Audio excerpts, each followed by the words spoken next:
It's just me and you. Salut mon petit Novel, aujourd'hui on parle de comment coder un son numériquement dans un ordinateur. J'espère que t'es prêt, c'est parti pour le cours. Le son, c'est un signal analogique. Pour le rendre numérique, il faut l'échantillonner et on utilise pour ça un CAN. Pour que l'échantillonnage soit correct, il faut que la fréquence d'échantillonnage soit supérieure ou égale à 2 fois la fréquence maximum du signal, c'est ce qu'on appelle le théorème de Shannon. En effet, si ce n'est pas le cas, on voit que notre signal rouge est une sinusoïde et le signal bleu c'est n'importe quoi.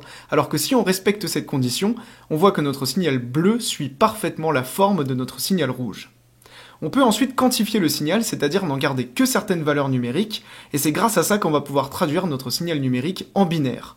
On a notre signal bleu analogique, qui est échantillonné puis quantifié, et cette quantification, c'est en fait garder certaines valeurs, certains seuils de notre signal numérique, et c'est cette opération qui va nous permettre de le traduire en binaire.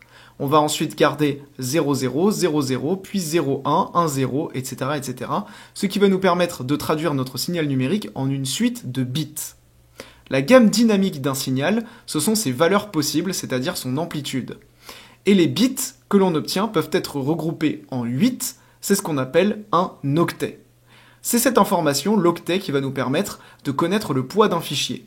En effet, 1 kilooctet, par exemple, c'est 1 fois 10 puissance 3 octets, soit 1000 octets, et donc 8000 bits. Le débit binaire, c'est le nombre de bits qui sont transmis par seconde.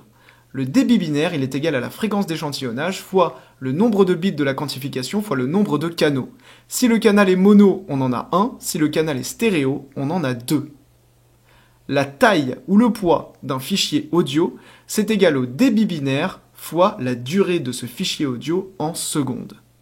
Si un fichier est trop lourd, on peut le compresser, c'est-à-dire réduire sa taille, et on peut calculer le taux de compression qui est égal à 1 moins la taille du fichier compressé sur la taille du fichier non compressé.